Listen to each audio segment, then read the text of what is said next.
My post-fight breakdown for UFC 239 for FightPicks.com. What did I get right? What did I get wrong? First off, great night of fights. A lot of finishes, spectacular knockouts, knockout of the year stuff from just about everybody on the card. So anyway, didn't do too bad when it came to picking winners. A couple upsets in the middle, but beyond that, did a pretty good job. Let's see where I went right and where I went wrong. Michael Chiesa, Diego Sanchez. I thought third round submission. Now, I was kind of picking against the grain with this one because Diego Sanchez never submitted in his MMA career, but I thought he had gone down enough. Michael Chiesa kind of on the rise, looked great at 170 pounds. He'd be able to pull it off, especially late. Michael Chiesa did everything right. Diego Sanchez just still really good submission defense, all over him on the ground, great transitions, great pressure. Diego Sanchez was never really in this fight, but he wasn't able to get the submission. He wins by unanimous decision. One thing, Michael Chiesa had kind of made a statement about, I'm going to be the first person to submit Diego Sanchez. I thought he had Diego Sanchez rocked on the feet a couple of times. If he had stayed there, he might have been able to knock him out. But it seemed to me like he was making a point of, I'm going to submit this guy. And he had him hurt and went for the takedown. Went to the ground again and again and again to try and get the submission. Wasn't able to get it, but positionally totally dominant. Great performance by Michael Chiesa. Where does Diego Sanchez go? I'll talk about the losers at the end and kind of do my own little segment on that. And by the way, if I look tired, I did the post-fight show for SiriusXM 1 to 3 in the morning with RJ Clifford. So I'm a little tired. I'm a little spaced out. Great show, though. A lot of fun every time with him. So the next fight, Luke Rockhold, Jan Blachowicz. This one I went wrong. I thought Luke Rockhold against Jan Blachowicz, who more of a submission guy than a knockout guy, Luke Rockhold would be able to win with his striking in the second round. That was totally off. Jan Blachowicz finished him in the second round with a KO, TKO. Blachowicz just rocked him at the end of the first round. He never recovered. Luke Rockhold had been knocked out, of course, by Bisping, Yoel Romero. This one, he really looked chinny. In those fights, he looked like he took risks and got caught, and that's the way it goes. But this is a first fight. To me, he looked really chinny, like he can't take a shot. Against David Branch, he took a couple and was able to recover. But especially at 205 pounds, the guy just doesn't have the chin to compete, really. Jan Blachowicz, not the hardest puncher in the world at 205, not known as a striker. It only gets worse from there is what I'm saying.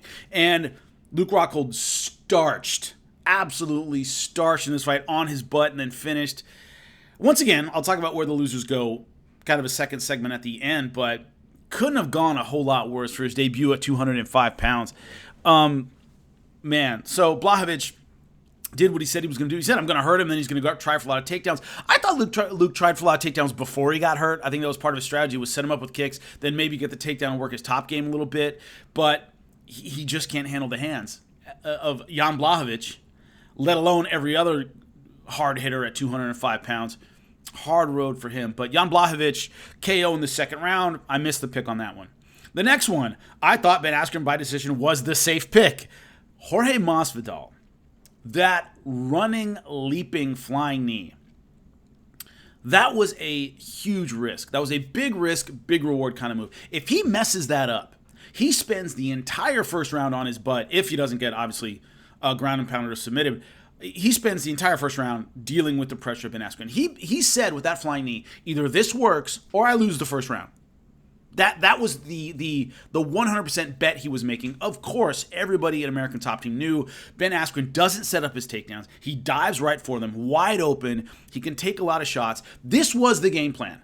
Throw that a brutal flying knee, and either you finish him or you lose the first round, and then you get back on track maybe in the second and third. But he put everything in one shot, and it worked. It worked like a charm. Unbelievable. And of course, afterward, I like what Masvidal said at the press conference afterward, if you didn't see it. He was questioned about, the clowning afterward when he's already out and all this stuff. He goes, look, if you say all this stuff before a fight, I'm going to embarrass you after the fight. How come the guy before the fight gets a license to say whatever they want, but I'm supposed to be a gentleman when the fight's over? Screw that. He said he talked a bunch of trash before the fight. I embarrassed him after the fight. The fact that he did it before the fight doesn't give him a pass. And I happen to completely agree with that. You know, if you talk a lot of trash and you go at your opponent and make a fight personal, you pay the price both in the fight and after the fight. Jorge Masvidal doesn't have to turn around and be a gentleman. He knocked your ass out. He can make fun of you all he wants. all he wants, and he did. So, obviously, great performance by Jorge Masvidal. 5-second KO, the fastest in UFC history against Ben Askren. And I will do a loser setup at the end. The next, I got back on track. Amanda Nunes, it was KO TKO, which I predicted. I thought it'd be a fourth rounder. She got her in the first. Holly Holm, as I went over, if you heard it in the SiriusXM piece I did with RJ Clifford, 2-4 in her last 6 fights going into this. I don't think Holly Holm's a great fighter, and she's been put in these positions over and over again. She makes a fight out of it. She's game. She really goes for it. She's technical. She's strong. She has a lot of gifts. She's just not elite like Amanda Nunes is elite. She's not elite like Cyborg is elite. She's not elite like Shevchenko's elite. So, but what I thought with her range, her strength, and her chin, remember, this is a woman who went 5 rounds with Cyborg, I thought she would last longer. I thought it would be a KO, TKO in the 3rd or 4th round. I thought it would take longer to either wear Holly Holm down or really get her timing, because she is rangy, she is fast. It turned out to be a first round blowout. Amanda Nunes just on a different level than Holly Holm. So great stuff by her. I picked the right fighter. I picked the right method. It was just sooner than I expected. John Jones over Thiago Santos. I thought it would be 3rd round submission, and the weird thing to me is I thought John Jones could have gotten a submission in this fight much earlier against Thiago Santos. Thiago Santos was on one leg after the first round. Very hard to stop a takedown with that. Always dangerous with the hands. John Jones was kind of playing on the outside, very respectful of the power, but never went for a takedown, never tried to get this to the ground, where I think he would have had a much easier time against Thiago Santos. So it was weird. I thought doing the smart thing, he would get a submission maybe 3rd or 4th round, and he stayed on the outside and almost lost this fight. Now, I know Dana White came out and said anybody who scored it for Thiago Santos shouldn't be scoring. Dana White is doing what Dana White does. He's trying to move past this fight to set up the big money fight, which is John Jones versus DC. That's what he's trying to do. Leave Thiago Santos, who's a dangerous challenger, but isn't necessarily a marketable champion. Get past that guy immediately. Move on to the big money fight, which is either Stipe or DC. So Dana White's doing the right thing, minimizing Thiago Santos. Let's get over that guy and forget this and move past him. Because if John Jones is going to lose, you want to lose in a big money fight that's going to make everybody millions of dollars. You don't want to lose against Thiago Santos. So I gave Thiago Santos round 1s, 2, and 5. I thought he won the fight. Whether or not you thought he did, what I found so perplexing, to go along with John Jones's lack of takedowns in this fight, was he took the 5th round off. Like he had it in the bag. I had it 2-2 going into the 5th round, and I thought John Jones really played the outside like I've got this one. I got this one in the bag. And I can't believe a fight of this magnitude against a guy in Thiago Santos who had shown that kind of grit and heart that he thought he had 3 rounds in the bag before the 5th round. That's crazy to me. He ended up winning by decision, but controversially, and I thought if he had turned it up in the 5th round, he wins the 5th round. I think he wins on just about everyone's scorecard if he wins that 5th round. But he just kind of went into defensive mode, and he was playing it really, really safe. Of course, carried out of the octagon afterward. It was some problem with his foot. Maybe that was bothering him before, but he didn't seem like he had a problem with his mobility during the fight. But he wasn't throwing much in the 5th round. So that really stunned me. And Thiago Santos' stock in this fight just went way up. I mean, he almost beat the champ. He looked not only technically sound, the heart and grit of limping around, going after the most dangerous fighter in mixed martial arts. You're going to win fans doing that. Period. End of sentence. You're going to win fans. Now, this is one of the few cards I've ever seen where everyone on the main card who lost, every loser on the main card, has to really reevaluate their careers right now. Really reevaluate it. Diego Sanchez has just been through a lot of wars. He's been through a few too many. He left Jackson Wink. There was this weird thing about his corner man being basically a self-help guy who had no business cornering someone in a major fight, let alone, or in any fight, let alone main card UFC, big name like Diego Sanchez, who needs to get his career back on track. So you have to wonder where Diego Sanchez is mentally right now. If his head's still in it, what's going on with him? He really has to see if he wants to continue doing this. In a sense of he can always fight middling guys on mid-range cards or maybe main card for some televised stuff. But his days competing against elite fighters and showing any success, I think, are done. I do think Michael Chiesa is an elite fighter, but Diego Santos wasn't in this fight for a second. A lot of sloppy takedowns, easily out transition. It didn't show the technique to go along with the fire he used to have. And that's troubling to me at this point in his career with all the beatings he's taken. Where does he want to go? That's a big question for him. Luke Rockhold starched again, this time at 205. For those, myself included, who thought maybe 205, he has a couple good... I didn't think he was ever going to be elite at 205, first off. I didn't think he was ever going to be a contender. But, maybe he beats Blachowicz. If everything goes right, maybe he gets that contender fight. Maybe he gets a title fight if there isn't anybody available. There were ways he could have kind of snuck in. You get knocked out by a guy not known for his knockout power in a new weight class that is full of bangers who can knock you out. All of that's bad. What's he going to do? Go back to 185 where the cut was killing him, and also he was, obviously, he came off a loss to Luke Rockhold. That's what sent him here. What's he going to do? Where's he going to go? I don't see him having a whole lot of hype going back to 205 pounds for anybody. If he fights Anthony Smith, of course, there's a lot of heat behind that. They don't like one another, but that's not a good fight for Luke Rockhold right now. Anthony Smith is a dangerous dude, a big 205-pounder, naturally filled out to 205 pounds. Coming off a brutal KO, I just don't see a lot of options for Luke Rockhold moving forward. And also, dude's a model. Jesus, if you're making money modeling, stay with that. Don't get your face broken in this sport because, if you're not going to be elite, you're not going to be a title contender, kind of what are you doing if you have another career that's making you a lot of money? So Luke Rockhold, does he really want to stay in this? Is he really going to be a fighter again? Ben Askren, knocked out by Jorge Masvidal. Now, that was a horrible flying knee knockout. And it wasn't so much a knockout, although it did suck. I'm a tea drinker. When they stood Ben Askren up, his eyes were, what is going on? Who are these people with gloves? Why am I here? Don't you know I have a fight tomorrow? It was like that.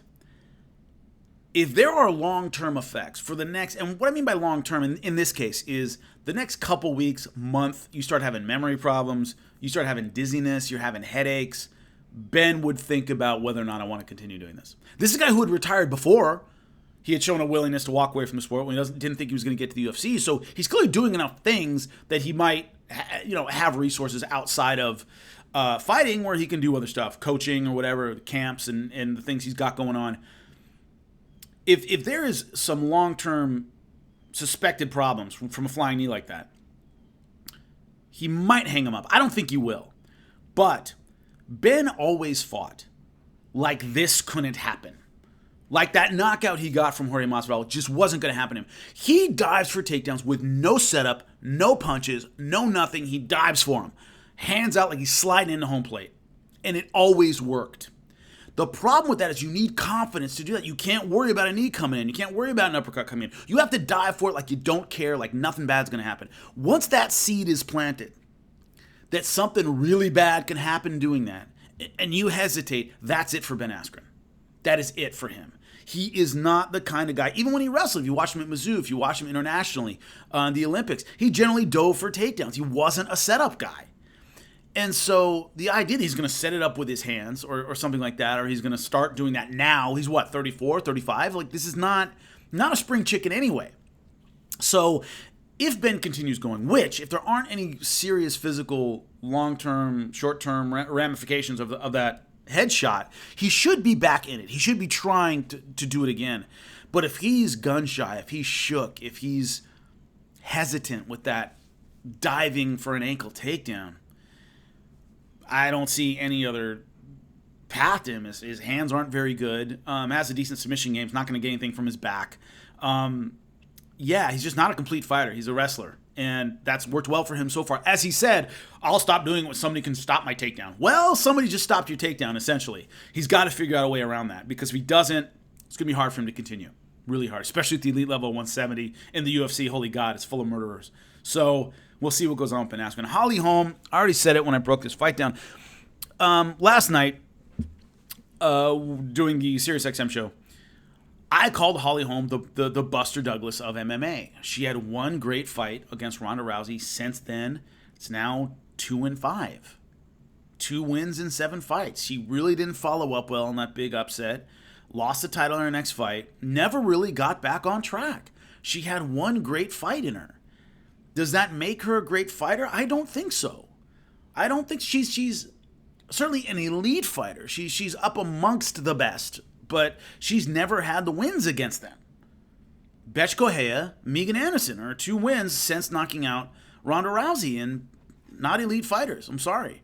So can she compete at the elite level? Unfortunately, until this fight, she could compete. She always made a fight out of it. She went 5 rounds with Cyborg, blah, blah, blah, blah, blah. She could at least hang. She couldn't hang in this fight. She got devastated. And I think this knocks her out of that contender realm. She was almost a fallback every time they needed a title fight. Holly Holm, if she's available, let's use her. She's out of that realm now. If she wants to continue fighting, which she might, I mean, I don't know, it's going to be gatekeeper mid-level stuff. I don't see her again competing with these elite fighters. I don't think she's there. I don't put her amongst the elite of the elite. What I mean, the champions. She's just not there anymore. So where she continues going with her career, I don't know, but I think this knocks her from that contender status that she's always kind of had. Thiago Santos is the only loser on this card whose stock went up, who looked better, who showed us more than we thought he had going in there against Jon Jones. What happens next for him? They won't put him anywhere near an octagon with Jon Jones until Jon Jones fights DC or Stipe. Okay, those are the big money fights. The winner of DC Stipe. That's the big money fight. You don't want to have a dangerous fighter like Thiago Santos, who showed he's not afraid of Jon Jones, fighting him again and maybe beating him when Thiago Santos himself is not the most marketable champion in the world. You don't want that. So Thiago Santos is not getting a rematch with Jon Jones anytime soon.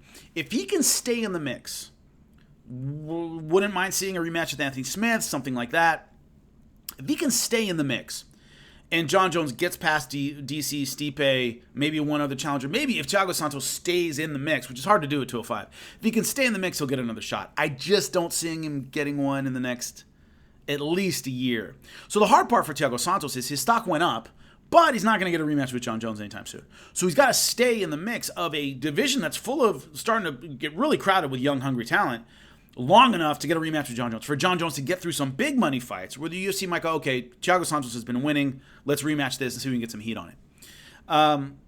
So that sucks. His stock went up, and he might get some big money fights. He might have some maybe more headlining opportunities. He's not going to get a shot at Jon Jones for a while, but his stock did go up. I thought he won the fight. Personally, leave in the comment section what you thought. I thought he took rounds 1, 2, and 5.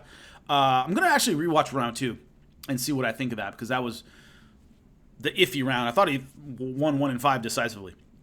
Anyway, that's my breakdown post UFC 239. Go to fightpicks.com, sign up with the promo code Jimmy Smith, all one word, see how you do. Leave comments, let me know what you think, and I'll see you before and after the next fight. Later.